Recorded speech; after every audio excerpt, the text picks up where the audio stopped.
Graça e paz, meus amados irmãos. Hoje vamos falar de um tema bastante importante, que é as obras da carne. A filosofia e a teologia são essencialmente uma transcrição e uma interpretação da experiência humana. E a experiência humana é de que há um conflito da alma humana. Para Paulo, tratava-se de uma guerra entre duas forças opostas que chama carne e espírito. Porque a carne milita contra o espírito, disse ele, o espírito contra a carne, porque são opostos entre si. Porque no tocante ao homem interior, tenho prazer na lei de Deus, diz ele, mas vejo nos meus membros uma outra lei, guerreando contra a lei da minha mente. Aqui estava para Paulo o dilema da situação humana. Paulo não foi de modo algum a primeira pessoa que viu a vida em termos de conflito interno. Os judeus tinham uma doutrina que a natureza boa é a natureza má. No homem, conforme entendiam, havia duas naturezas, de modo que este sempre estava na situação de alguém que é atraído para duas direções ao mesmo tempo. O homem é, no sentido mais literal, confundido e colocado em dúvida. O texto de Gálatas, capítulo 5, versículos 21, é o texto que Paulo retrata sobre este tema.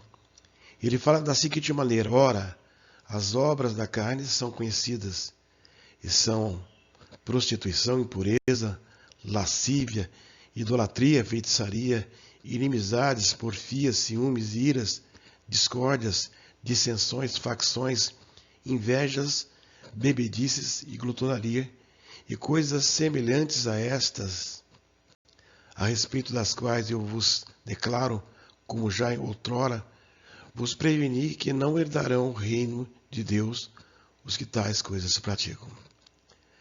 Nós vemos que Paulo coloca que esse tipo de obra, ele realmente coloca em xeque a permanência no reino de Deus. As obras da carne são operações da própria velha natureza, que procura se expressar na vida do crente. Muitas das obras da carne são pecados considerados escabrosos, ao passo que outros são tratados com condescendência. No entanto, tanto uns quanto outros são perigosíssimos. Nós vemos que tem pecados que nós achamos assim um absurdo, e outros nem sempre nós damos devida importância, reputando de que eles não tenham efeito na nossa vida, não traga prejuízo em nossas vidas. A Bíblia retrata, encontramos alguns nomes para essas operações da natureza caída. A primeira é a obra da carne. Como o próprio termo diz, obras é algo que a carne faz. O outro é paixões da carne, conforme está em Gálatas 5:24. Indica coisas para as quais a carne se inclina. No próprio texto de Gálatas 5:24, fala em concupiscências, que são também inclinações da carne. Lá em Romanos 8, versículos de 5 a 8, fala: porque os que se inclinam para a carne cogitam das coisas da carne, mas os que se inclinam para o Espírito, das coisas do Espírito. Porque o pendor da carne dá para a morte, mas a do Espírito para a vida e paz. Por isso, o pendor da carne é inimizade contra Deus, pois não está sujeito à lei de Deus, e nem mesmo pode estar. Portanto, os que estão na carne não podem agradar a Deus. Outro nome encontrado na Bíblia é obras infrutíferas das trevas. São obras que não produzem nada, e elas pertencem a Satanás e seus sequazes. A Bíblia fala em Efésios 5:11 da seguinte maneira: não sejais cúmplices nas obras infrutíferas das trevas, antes, porém, reprovai-as. Nós vemos que nós não podemos ser cúmplices, nós não podemos dar vazão a essas obras infrutíferas que Satanás lança sobre a vida das pessoas para que elas possam viver longe de Deus. Mas ele também nos chama a atenção que nós devemos reprovar esse tipo de obra. Outro nome encontrado na Bíblia para essas operações da natureza caída é natureza terrena. É a natureza do homem caído. E Colossenses 3,5 fala: fazei, pois, morrer a vossa natureza terrena, prostituição, impureza, paixão, lascívia, desejo maligno e avareza, que é a idolatria. Você percebe que em Colossenses 3,5 ele faz aquilo que é a obra terrena, é exatamente o que está ali em Gálatas 5, 19 a 20.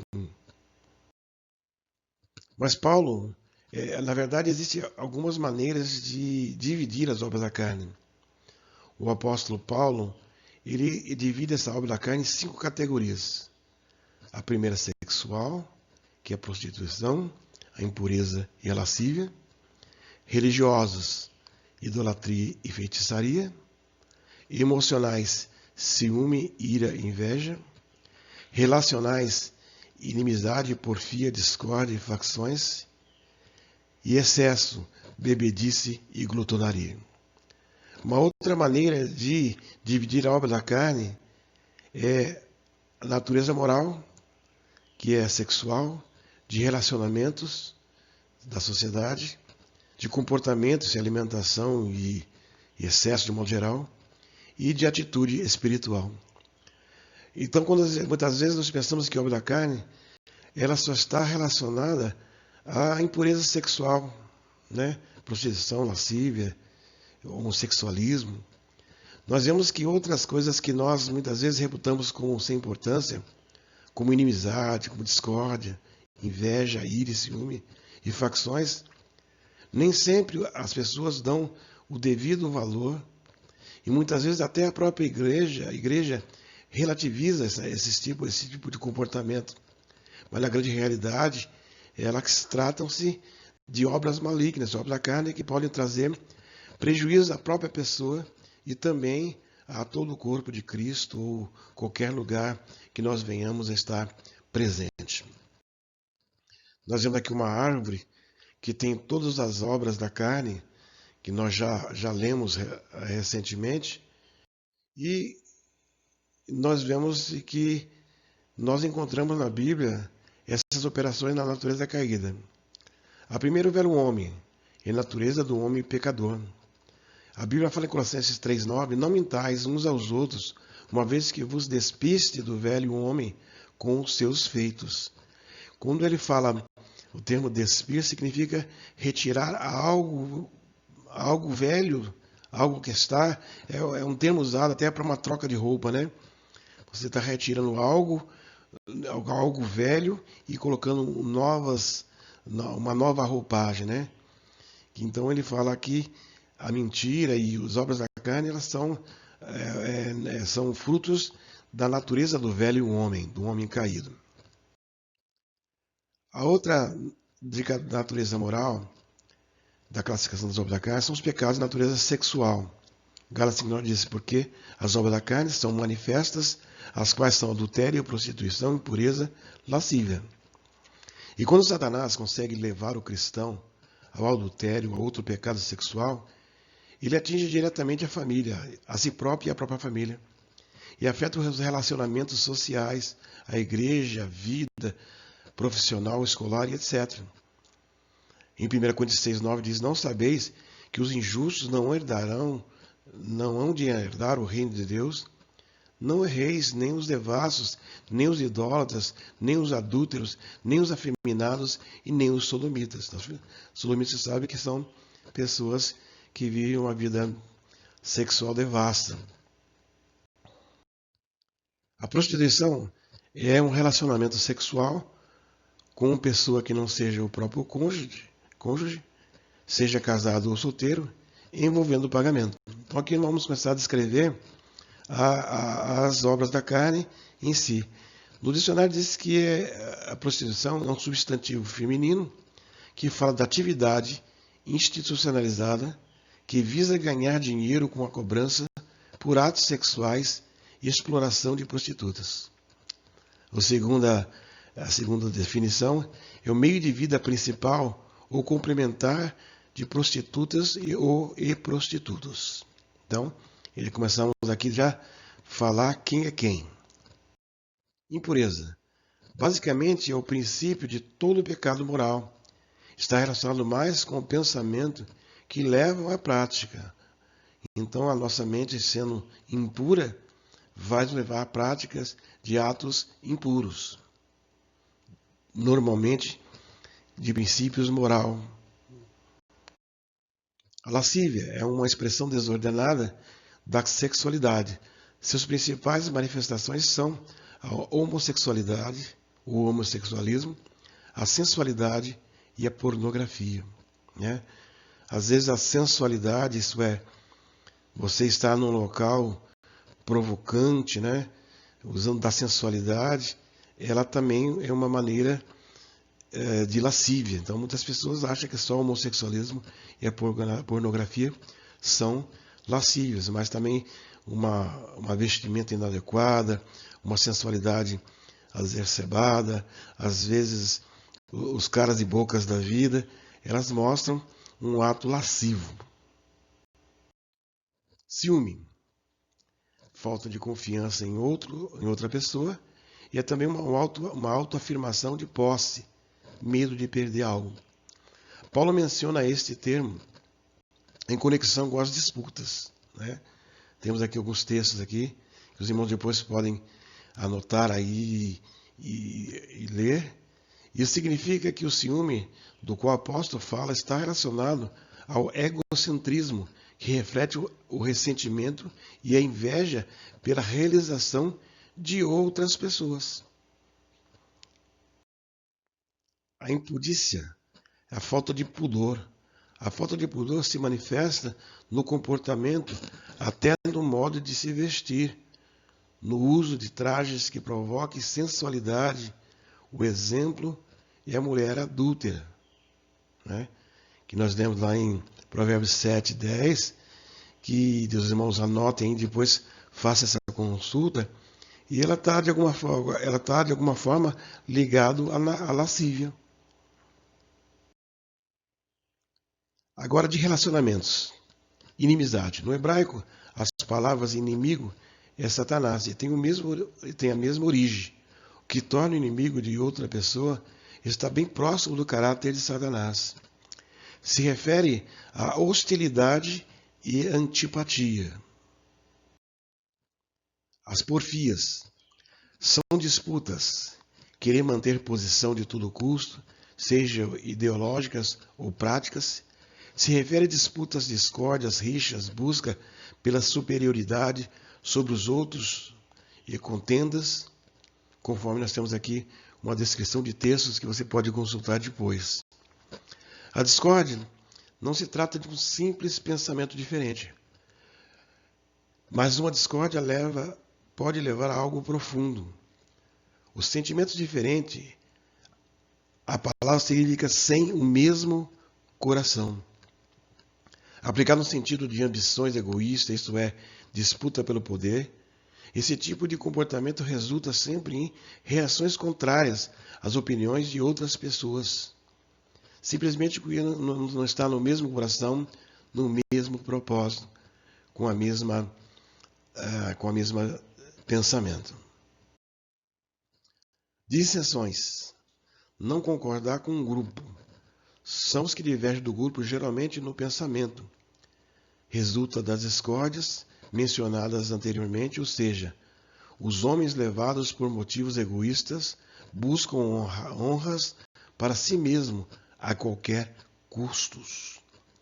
E isso acaba gerando, as dissensões acabam gerando facções, que também aparecem como resultado natural da sequência de vícios descrita pelo apóstolo, onde os grupos se formam e tramam uns contra os outros, ameaçando a unidade da igreja ou de qualquer outra organização. Esse comportamento implica em intrigas partidárias. O termo utilizado por Paulo aqui, do grego hieresis, vem da heresias, né? Depois você vai no dicionário para saber o que é mais heresia. É quando você diverge de uma linha de pensamento de forma errônea. Ainda falando sobre os relacionamentos, você vê a quantidade de coisas que nós achamos que são menores do que a prostituição, o homossexualismo e outras coisas, que também são verdadeiros venenos para a alma do ser humano. E uma delas é a inveja. Se refere ao sentimento de descontentamento pelo que o outro é ou possui. Esse é um tipo de sentimento que leva a pessoa a consumir-se. Nós vemos aqui Romanos 1:29, Filipenses 1:15, 1 Timóteo 6:4, Tito 3:3. E na Bíblia nós encontramos vários textos que apontam para o perigo da inveja, como no caso da morte de Abel por Caim. Simplesmente porque a oferta de Abel foi aceita, gerou um ressentimento no coração de Caim, que promoveu o desejo de destruir aquela pessoa, e ele ficou se consumindo com aquela pessoa, ao ponto de tentar destruir, isso é, realmente matou seu irmão. Também nós vemos na história de José, como ele foi tratado pelos seus irmãos. José simplesmente teve um sonho de Deus de que ele iria ser alguém que estaria acima deles, acima do próprio pai. E o que fizeram com ele? Jogaram primeiro num poço, depois venderam para os ismaelitas, e assim houve uma sucessão de eventos na vida dele. Graças a Deus, o nosso Senhor, ele converteu todas essas tragédias em uma bênção maior para o povo de Deus. Chocarrices, conversação tola, sem sentido, bate-boca, que deve ser evitado em qualquer meio da sociedade. Ainda sobre o comportamento, a ira. O apóstolo segue o mesmo raciocínio do vício anterior, quando aplica esse termo a ele.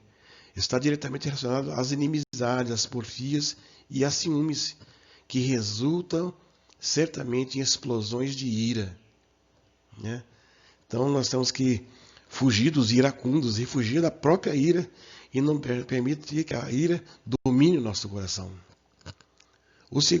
Agora, o próximo é bebedice, refere-se às manifestações de descontrole e intemperança ocasionadas por bebidas embriagantes.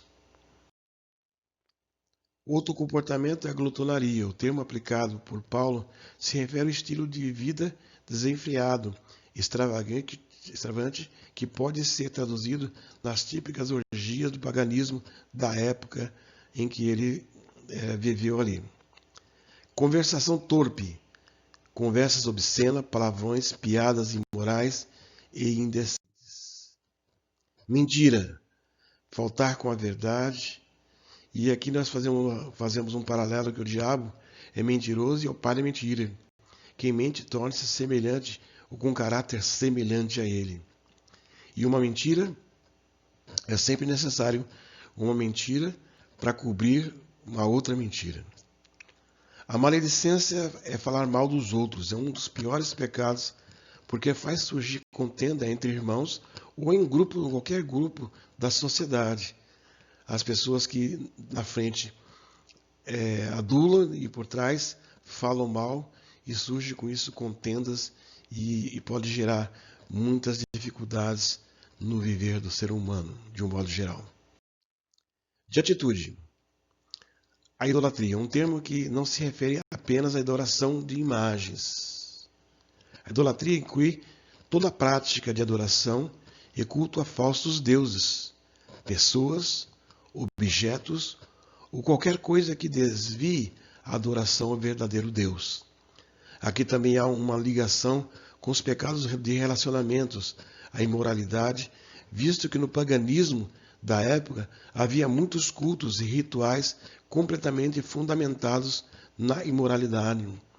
Paulo, quando chegou em um determinado lugar, tinha as sacerdotisas de Artemis que elas chegavam a uma determinada idade, elas tinham que se prostituir, né, em forma de adoração. A avareza é a idolatria porque a adoração ao dinheiro. A feitiçaria. Essa palavra traduz o termo grego farmakeia, que basicamente não possui conotações morais. A palavra farmácia, em português, por exemplo, deriva-se desse mesmo termo, através do latim. Esse termo grego pode ser traduzido como droga, remédio, veneno ou poção, enfatizando a manipulação desses elementos. Assim, na antiguidade e também na época de Paulo, uma pessoa que manipulava drogas era muitas vezes identificada como um mago. Portanto, o termo é aplicado pelo apóstolo no sentido de bruxaria, onde as pessoas buscam, em fórmulas, porções, encantamentos, um poder sobre-humano, refletindo a fé num tipo de magia ao invés da confiança em Deus. O apóstolo aplicou esse termo em estreita conexão com a idolatria. Maldade é ter um coração mau. A solução é mudar de coração. A Bíblia fala que só Deus pode transformar um coração de carne, um coração de pedra, num coração de carne. E a única que pode mudar o coração do homem é a palavra de Deus, que a Bíblia diz que a palavra de Deus é como uma pedra que esmiuça a penha. Como um martelo que esmiuça a penha, perdão. Os resultados da obra da carne. O primeiro deles: não herdarão o reino de Deus os que tais coisas praticam. O segundo é caminho para a morte. E objeto da ira de Deus. A pessoa que vive na obra da carne, ela está sujeito à queda, né? E às vezes nós falamos que, em termos de pessoas que acreditam que não se perde a salvação, como tem várias doutrinas, né? Mas Paulo falava em Gálatas para crentes, né? Então aí abre uma questão de um estudo mais profundo. E a verdadeira condição da vida de quem vive na obra das carnes, da obra da carne, é ter uma vida ressequida e infrutífera. Nós vemos aqui, de um lado nessa árvore, a obra da carne, entre os galhos secos, né, sem frutas, sem folhas, e o fruto do Espírito, que temos folhas e frutos. Meus irmãos, que Deus possa abençoar nossas vidas e possamos realmente viver dentro do prisma de Deus para as nossas vidas. Deus abençoe os irmãos. Até a próxima lição em nome de Jesus.